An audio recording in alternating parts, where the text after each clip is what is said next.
Clean কাজটা হচ্ছে কি, এটা শেখার মতো কিছু না। মানে যে ক্লিন বিষয় ক্রিয়েতে আসবে এমনিতে শুধু একদিন দেখাই দিলে পারবো বাস। আপনি আপনার অত কষ্ট হয় না ক্লিন কাজে, এমনি কাজ অনেক সুন্দর ক্লিন। ডিউটি আপনার 8 ঘন্টা খায়া করছে, মাস শেষে 50,000 টাকা পাঠানো যায় আর কি। পার্ট টাইমের যে পরিস্থিতি এটা ভয়ানক। এখন যার বাইক কুয়েতে লুক আছে, যেমন আমার বড় বাইক কুয়েতে আছে, সে এক জায়গায় কাজ করে, সে আমার কাজটা নিয়ে দিতে পারবো, কিন্তু যার লুক নাই কুয়েতে তার ঝামেলা আছে। আপনি কোম্পানি 75 টাকা এসে কী খাবেন কী পড়বেন?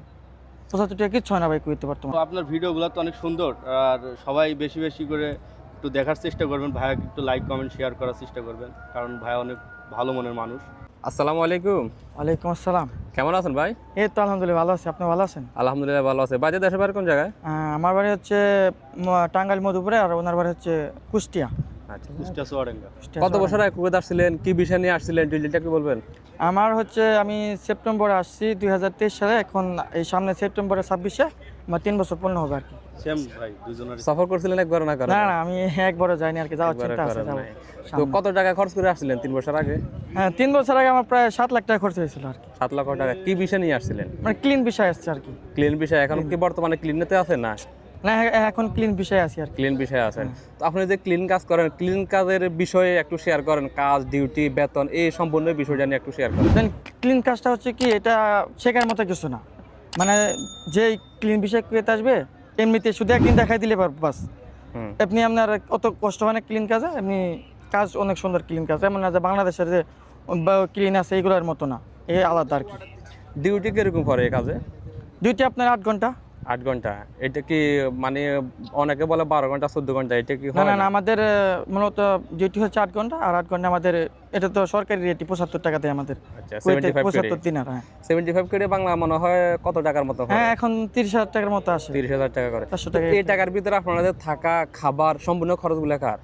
না আসলে কি 75 টাকায় তো আর হয় না। যেমন আমাদের কোম্পানির ভিত্তিতে এক ডিউটি করে যদি পার্ট টাইম করে, তাহলে আপনার খায়া করছে মাস শেষে 50,000 টাকা পাঠানো যায় আর কি, 50,000 টাকার মতো। পার্ট টাইমের কথা পরে আসি। মানে কোম্পানির যে রুল, আপনি 75 করে বেতন পান, এই 75 এর ভিতরে খানা থাকা কি আপনার না কোম্পানির? এখানে হচ্ছে আপনার থাকা কোম্পানির, সবকিছু কোম্পানি বহন করে, শুধু খাওয়াটা আমাদের। খাবারটা আপনাদের। এই ক্ষেত্রে প্রত্যেক মাসে কত টাকা খরচ হয় আপনাদের? এই আপনার 30-35 টাকার মতো খরচ হয় খাওয়ার ক্ষেত্রে। তো মাস শেষে কত টাকা সেভ হয়? 75 টাকা থেকে আপনাদের?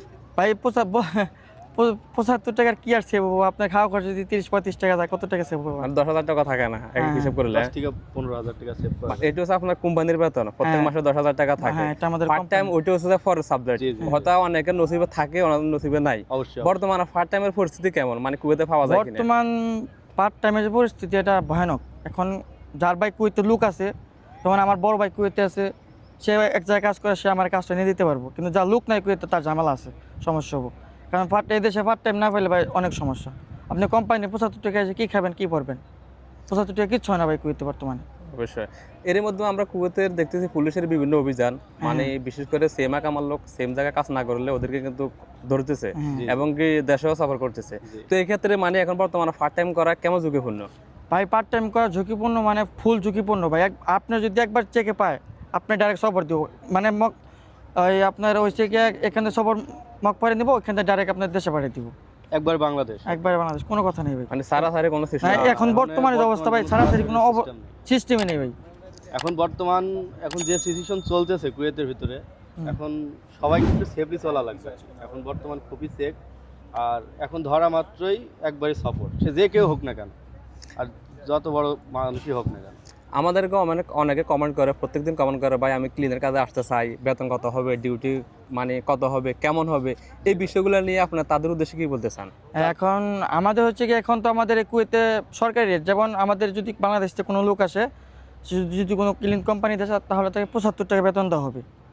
মানে বাংলাদেশের 30,000 টাকার মতো বেতন দেওয়া হবে যদি 8 ঘন্টা ডিউটি করে ক্লিন কোম্পানিতে আর কি, এই আর কি।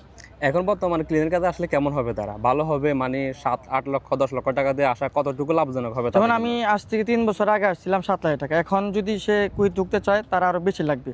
7 লাখ টাকা সে পারবে না, হয়তো 8 লাখ বা 8.5 লাখ। আমি কি আর মনে করবো, মানে মোটামুটি চলবো আর কি। এমন না যে আমি না করবো না কাউকে এই কুয়েতে আসার জন্য, যে তার নসিব যদি আসার পর যদি ভালো হয়, সে ভালো কিছু করতে পারবে। কিন্তু এখানে যদি আসে তাহলে প্রথমে 75 টাকা বেতন হবে মানে ওইটাই আপনার ধরতে হবে আপনার বেতন কত টাকা, কিন্তু পার্ট টাইমের চিন্তা আপনি পরে করতে না হবে। পার্ট টাইম ভাই পাইলে পাইতে পারে না পাইলে নেই। এটা নসিবের উপরে ডিপেন্ড করে আর কি, ওটা যার লোক নসিবের থাকে বা যার বড় ভাই এবং আশেপাশে চেনা জানা গ্রাম সম্পর্কে এরকম লোক থাকলে পার্ট টাইম করা সম্ভব। আর এমনিতেই পার্ট টাইম সহজে কেউ দিতেও চায় না, আর কুয়েতে এভাবে হয়ও না, ঠিক আছে। তো সেই সব ভাইদের উদ্দেশ্যে বলবো আসেন, সমস্যা নেই, তবে কুয়েতে আসার আগে একটু ভাইবে আসবেন যে কুয়েতে সব কিছু মিলায়, দুঃখ কষ্ট মিলায়, না খাই থাকা সব কিছু সেফলি, মানে তাদেরকে সেই সিস্টেম অনুযায়ী আসা লাগবে, মানে সব কিছুর মানে সাথে সব মানে মোকাবেলা করার অভিজ্ঞতা থাকতে হবে। এটাই সেই সব ভাইদের উদ্দেশ্যে একটা কথা আমি এটাই শুধু জানালাম আর কি। আপনাদের কি কোনো ছুটি আছে, মানে মাসে সপ্তাহে কিভাবে ছুটি হ্যাঁ কোম্পানিতে? আমার ডিউটি হচ্ছে আমি কোম্পানির ভিতরে 2 ডিউটি করি। সকালে করে আমি স্কুল আর বিকাল হচ্ছে হসপিটাল। আমাদের এখানে স্কুল 2 দিন ছুটি, শুক্র শনি, আর আমার হসপিটাল আছে ওইখানে আমার 1 দিন ছুটি শুক্রবার। আচ্ছা যাক, তার মানে আপনাদের কথা অনুযায়ী নতুন যারা আসছে আপনারা আগ্রহী আসতে পারেন, সমস্যা আসতে নেই। পারেন। আসতে পারে সমস্যা নেই। অনেকের স্বপ্ন থাকে না আমি প্রবাসে যাব। কুয়েতে আসার জন্য আমরাও যেমন স্বপ্ন ছিল, আমাদের অনেক স্বপ্ন ছিল ভাই, যেটা কুয়েতে ঢুকতে হবে যে কোনো মূল্যে। তো সেক্ষেত্রে আল্লাহ আমাদের মিলাইছে, আসতেও পারছি। তবে কুয়েতে আসার আগে এটা আমরা কখনো ভাবি নাই যে এই সবের সাথে আমরা সম্মুখীন হতে হবে। তবে সেই সব ভাইদেরকে উদ্দেশ্যে একটা মেসেজই দেবো যে তোমরা যারা আসতে চাও তারা এগুলোর সাথে মানে সম্মুখীন হতে হবে, হতেই হবে, বাস্তবতা এটাই। দেখা গেছে 100 জনের ভিতরে হয়তো 90 জন সফল, 5 জন 10 জন সফল হয় নাই। এটাই তো অনেকেও 10 জনের গল্পটা কিন্তু ভেসে শোনায় যে আমি সফল হই নাই, আর বাকি 90 জনের গল্পটা কিন্তু কেউ শোনায় না। তো আপনিও আসেন, আপনার এদিকে যদি ভালো কিছু থাকে, ভালো কিছু অবশ্যই হবে আপনার এদিকে। আসলে নসিবের উপর সবকিছু। নসিবের উপরে তার কিছু বলার আছে দেশের উদ্দেশ্যে, দেশের মানুষের উদ্দেশ্যে অথবা ফ্যামিলির উদ্দেশ্যে কিছু বলার আছে?